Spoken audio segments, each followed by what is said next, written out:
All right, so get this. You actually sent in a request for a deep dive into synovial joints. And I have to say, your timing is like perfect because I was just reading about them. And let me tell you, these things are way cooler than I ever realized.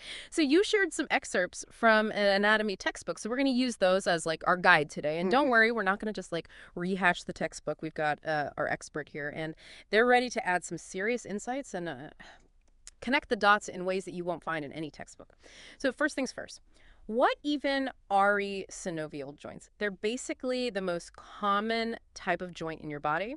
So think knees, elbows, hips, shoulders, even your knuckles.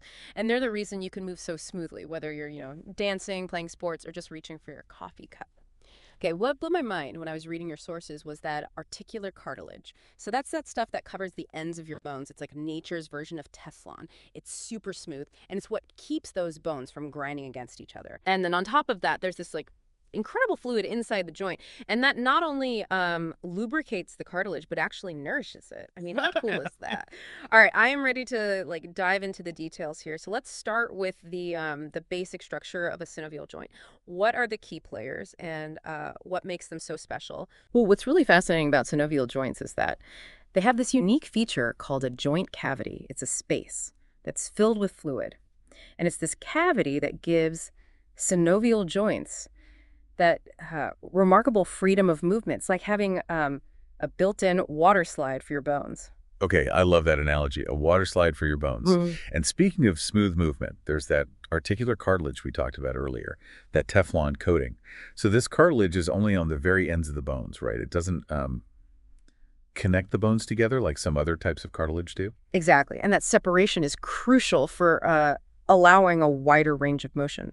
I mean, if the cartilage were continuous, our movements would be much more restricted. Think about it. If your elbow joint had continuous cartilage, you wouldn't be able to fully extend your arm. Oh, wow. I never thought about it that way. So that gap is actually essential for like our flexibility. Okay, so I've got the bones with their cartilage caps and this fluid-filled space in between. What else is going on in there? Well, the source material mentions the synovial membrane. This membrane lines the joint cavity and produces the synovial fluid. And this fluid isn't just like a simple lubricant. It actually delivers nutrients to the articular cartilage and helps remove waste products. So it's like a lifeline for the cartilage since cartilage doesn't have its own blood supply.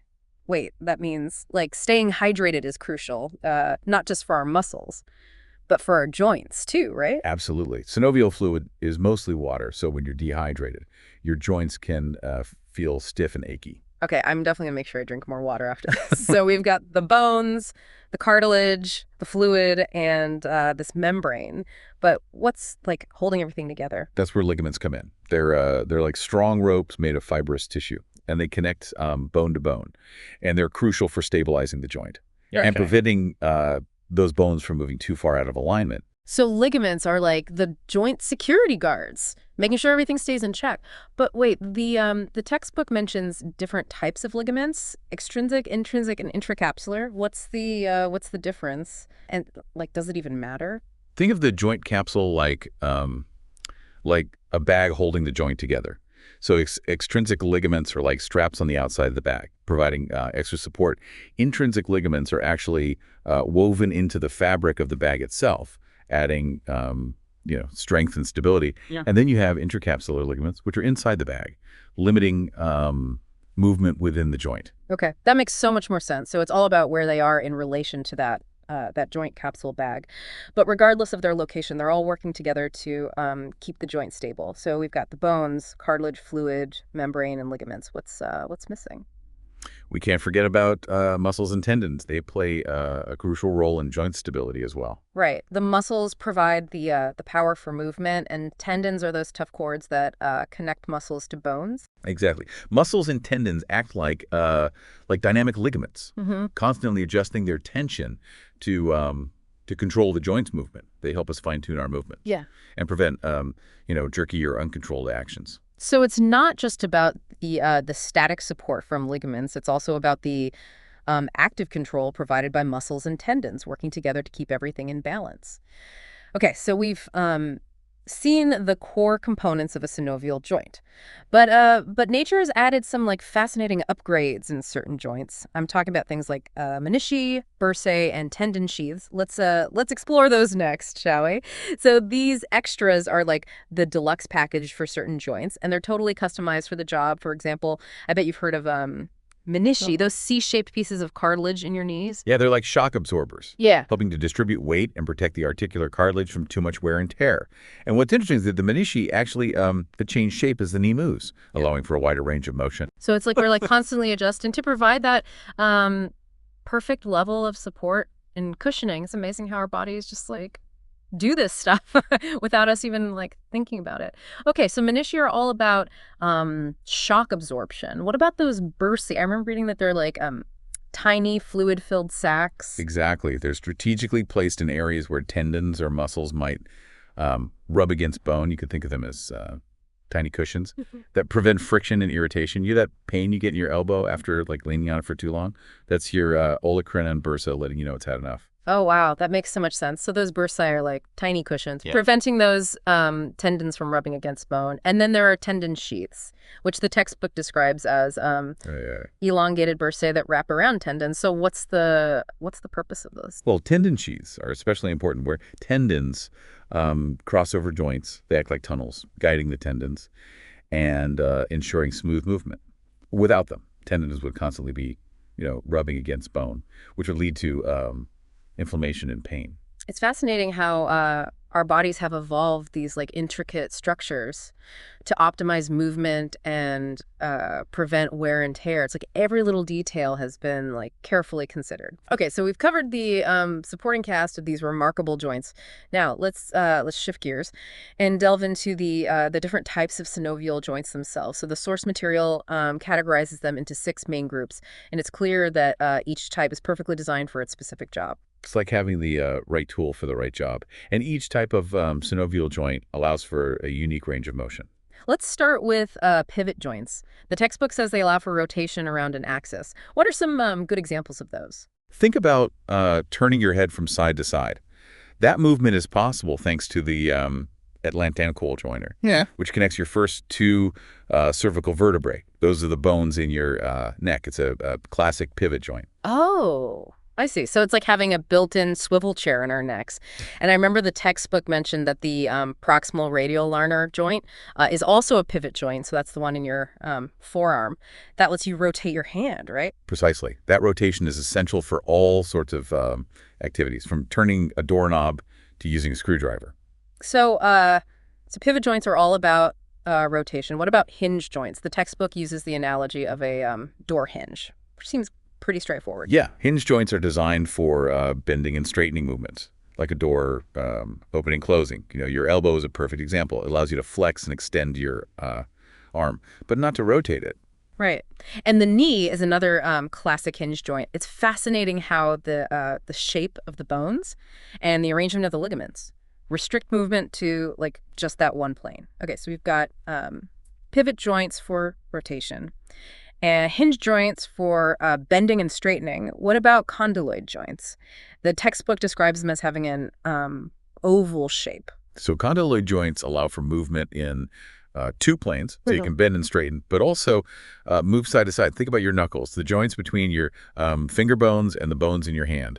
Oh, so you can make a fist, but you can also like spread your fingers apart and wiggle them around. That's all thanks to the condyloid shape of those joints. What about saddle joints? Those sound a bit more exotic. Well, saddle joints are named for their shape, Yeah. which resembles a rider sitting on a saddle. They allow for movement in 2 planes, Yeah. just like condyloid joints, but they have a greater range of motion. And the most famous example of a saddle joint is the one at the base of your thumb. Oh, right, the thumb. That's what gives us opposable thumbs, which allows us to grip and manipulate objects so skillfully. Exactly. The unique shape of the saddle joint at the base of the thumb allows for that incredible dexterity that sets us apart from other primates. So saddle joints are the reason we can text, tie our shoes, and use tools. That's pretty amazing. What about plane joints? The textbook calls them gliding joints, but I'm not sure I understand what they do. Well, plane joints are all about those small sliding movements. They have flat or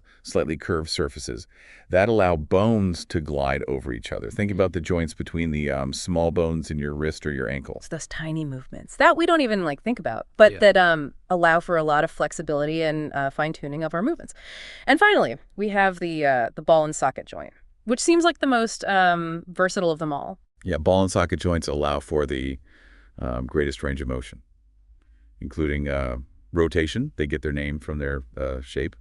A ball-shaped head of one bone fits into a cup-shaped socket of another bone. Like the hip joint and the shoulder joint, right? Exactly. The hip joint allows us to walk, run, and jump, Mm-hmm. while the shoulder joint gives us the amazing range of motion we need to reach, throw, and swing our arms. It's incredible how the shape of the joint dictates its function. It's like a perfect match of form and function.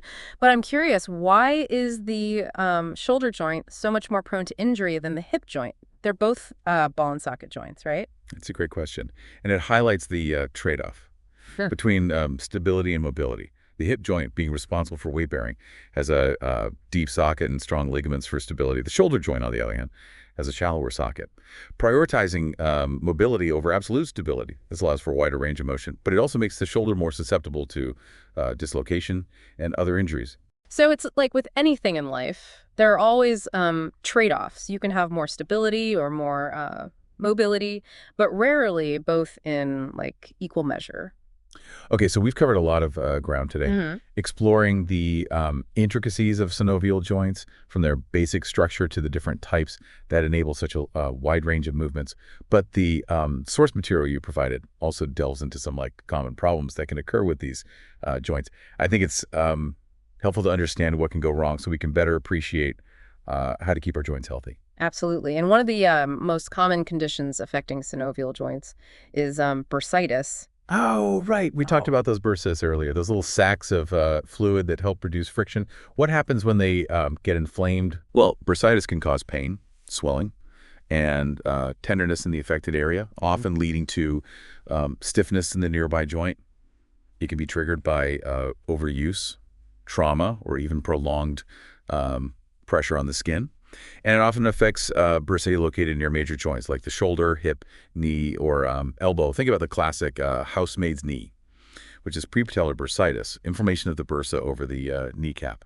It's a common ailment for people whose work involves kneeling for long periods. Or student's elbow, which is olecranon bursitis, Yeah, affecting the bursa at the tip of the elbow. You can imagine how much like stress that bursa endures during those long study sessions, leaning on your elbows. exactly. And what's fascinating is that bursitis can be either acute, meaning it comes on suddenly and lasts for a few days, or chronic, meaning it for weeks or even months. Repeated episodes of acute bursitis can Yeah. sometimes lead to a chronic condition. So if you keep like irritating a bursa, it's bound to get grumpy and stay inflamed. So what about treatment for bursitis? What does the textbook recommend? Well, it depends on the underlying cause. If it's due to an infection, antibiotics would be necessary. Right. But if it's caused by trauma, overuse, or other non-infectious factors, treatment usually involves anti-inflammatory medications. Rest, ice, and compression can also help to reduce pain and swelling. So it's like a ICE protocol for bursitis: rest, ice, compression, and elevation. And if those conservative treatments don't work, sometimes draining the fluid from the bursa might be necessary. Right. But the good news is that surgery is usually not required for bursitis. Most cases can be managed effectively Right. with conservative measures. That's reassuring. Now, beyond bursitis, are there other common problems that can affect synovial joints? Of course, we have osteoarthritis, Oh. which is a degenerative joint disease that affects the articular cartilage. Ah, yes, that Teflon coating we talked about earlier. So what happens in osteoarthritis? Well, over time, the articular cartilage can wear down, becoming thinner and rougher. This can lead to pain, stiffness, and reduced range of motion. In the affected joint, it's a very common condition, Mhm. especially as we age. And I imagine it can affect like any synovial joint, right? Absolutely, but it tends to be more common in weight-bearing joints, like the knees, hips, and spine. That makes sense, given the extra stress those joints endure over a lifetime. And I've heard that genetics can also play a role in osteoarthritis, along with factors like obesity and previous joint injuries. You're absolutely right. It's often a combination of factors that contributes to the development of osteoarthritis. And while there's no cure for osteoarthritis, there are things you can do to manage the symptoms and slow its progression. Like what? What does the textbook suggest? Well, maintaining a healthy weight, staying physically active, Hmm. and doing exercises that strengthen the muscles around the affected joint can all help. Some medications might be prescribed to manage pain and inflammation. And in severe cases, joint replacement surgery might be an option. So it's all about being proactive and taking care of your joints throughout your life. Exactly. Prevention is key. And a healthy lifestyle can go a long way Yeah. in protecting your joints from wear and tear. Okay, so we've talked about bursitis and osteoarthritis, two common conditions that can affect synovial joints. Are there other joint-related issues we should be aware of? Well, there are inflammatory joint diseases like rheumatoid arthritis. Ah, yes. Rheumatoid arthritis. I know it's an autoimmune disorder, but how does it affect the joints? In rheumatoid arthritis, the body's immune system mistakenly attacks the synovial membrane, causing inflammation and thickening. This inflammation can damage the articular cartilage and eventually erode the bone itself, leading to pain, stiffness, and deformity in the affected joints. So it's like the body's own defense system is turning against like its own joints. Exactly. And unlike osteoarthritis, which tends to affect older adults, rheumatoid arthritis can develop at any age, even in young children. That's so sad, and I imagine it requires a like different approach to treatment than osteoarthritis. You're right. Treatment for rheumatoid arthritis typically involves medications that suppress the immune system. These medications can help to slow the progression of the disease and prevent joint damage. Yeah. In addition to medications, physical therapy and occupational therapy can be helpful in managing pain and maintaining joint function. So it's a multifaceted approach, combining medication, therapy, and lifestyle modifications. So what does the textbook say about the goals of treatment for rheumatoid arthritis? Well, the main goals are to manage symptoms, prevent joint damage, and improve quality of life. Now, beyond bursitis, osteoarthritis, Yeah. and rheumatoid arthritis, are there any other joint-related issues that our listeners should be aware of?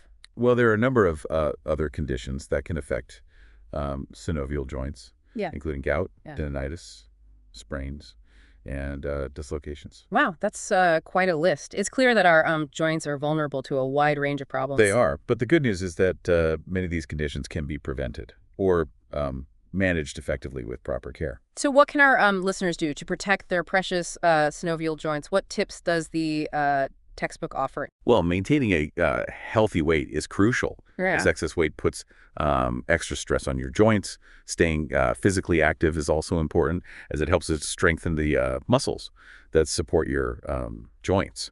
Warming up properly before exercise is essential, as is using proper form when exercising. And of course, listening to your body and resting when you're experiencing pain are crucial.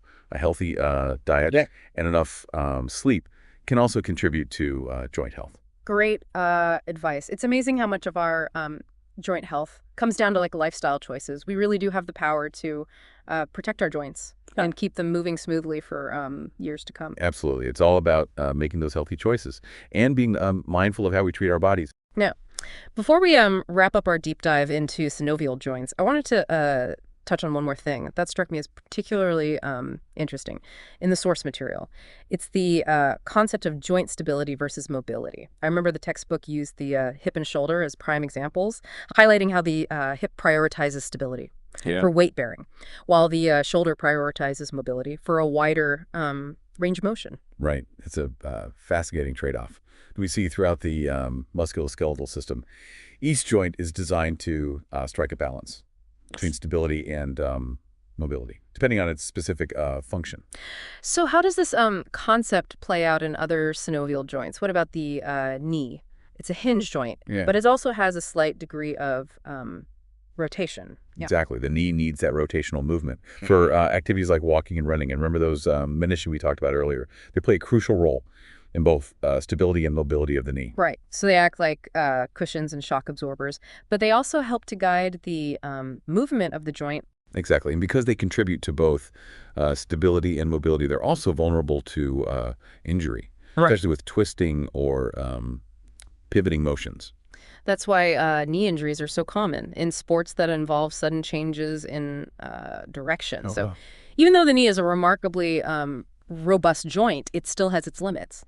And we need to be mindful of those limits to prevent injury. Absolutely. And this concept of stability versus mobility applies to all of our synovial joints, even those that might seem less complex, like the joints in our fingers and toes. So understanding the unique balance of stability and mobility in each joint can help us to use our bodies more effectively and prevent injuries. Precisely. It's all about respecting the limitations of each joint and moving in ways that promote both stability and mobility. I love that perspective. It's not just about pushing our bodies to the limit. It's about working with our bodies, understanding their strengths and weaknesses, and moving in ways that are both challenging and sustainable.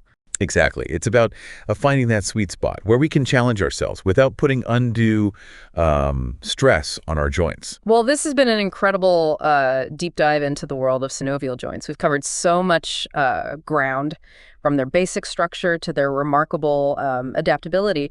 And we've even explored the importance of maintaining a healthy balance between stability and mobility. Right. I'm already feeling inspired to take even better care of my own joints. It's been a fascinating journey, and I hope our listeners have gained a deeper appreciation for these amazing structures that allow us to move with such freedom and grace. I know, I have. Now, before we sign off, I wanted to ask you one last question. Given all that we've learned today, what's one key takeaway that you hope our listeners will remember? I think the most important takeaway is that our joints are precious and complex structures that deserve our respect and care. Beautifully said. They're not just hinges and ball and sockets. They're intricate masterpieces of engineering that enable us to experience the world through movement. And they're definitely worth protecting. Absolutely. Now, before we let our listeners go, I wanted to leave them with something to ponder, something that really got me thinking.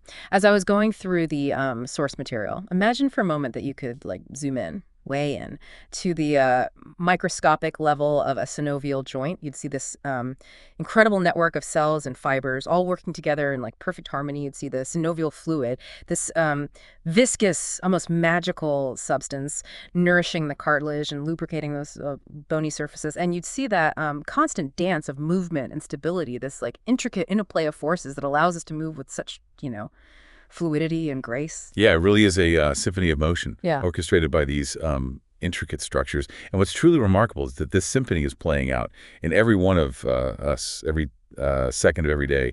Yeah, it makes you realize just how much is going on beneath the surface. All these tiny components working together seamlessly. Right. And it highlights how even a small disruption to this intricate system can have a big impact. Think about it.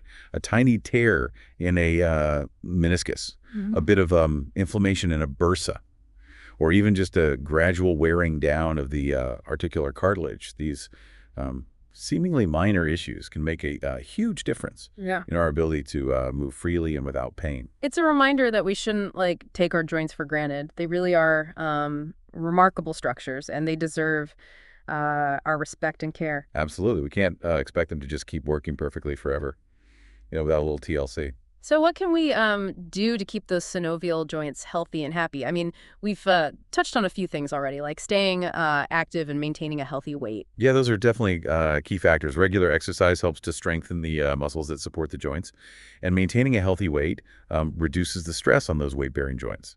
Right. And what about warming up before exercise? I remember the textbook mentioned that cold muscles are more prone to injury. That's right. Warming up helps to increase blood flow to the muscles and joints, making them more pliable and less susceptible to strains and sprains. And using proper form when exercising is important too, right? Absolutely. Using the correct technique helps to distribute stress evenly across the joints, which reduces the risk of overuse injuries. So it's not just about how much we exercise, it's also about how we exercise, quality over quantity, right? Exactly. And perhaps most importantly, we need to listen to our bodies. If you're experiencing pain, don't push through it. Rest and allow your body time to heal. Yeah, it's so easy to get caught up in the no pain, no gain mentality, but sometimes rest is the best medicine. I couldn't agree more. Our bodies are incredibly resilient, but they also need time to recover and repair. So to all our listeners out there, I encourage you to take a moment today to appreciate the incredible gift of movement that your synovial joints provide. Pay attention to how they feel as you move throughout your day. And remember that even small acts of self-care, like staying active, maintaining a healthy weight, warming up properly, using good form, and listening to your body can go a long way in protecting these precious joints. Well said. Our joints are the unsung heroes of our bodies, allowing us to experience the world in all its richness. So let's give them the care and attention they deserve. And on that note, we'll wrap up this deep dive into the world of synovial joints. A huge thank you to our expert for Mhm. sharing their knowledge and insights. And to our listeners, thank you for joining us on this journey of discovery. We'll be back soon with another deep dive into a fascinating topic, all thanks to your requests. Until then, keep exploring, keep learning, and keep moving.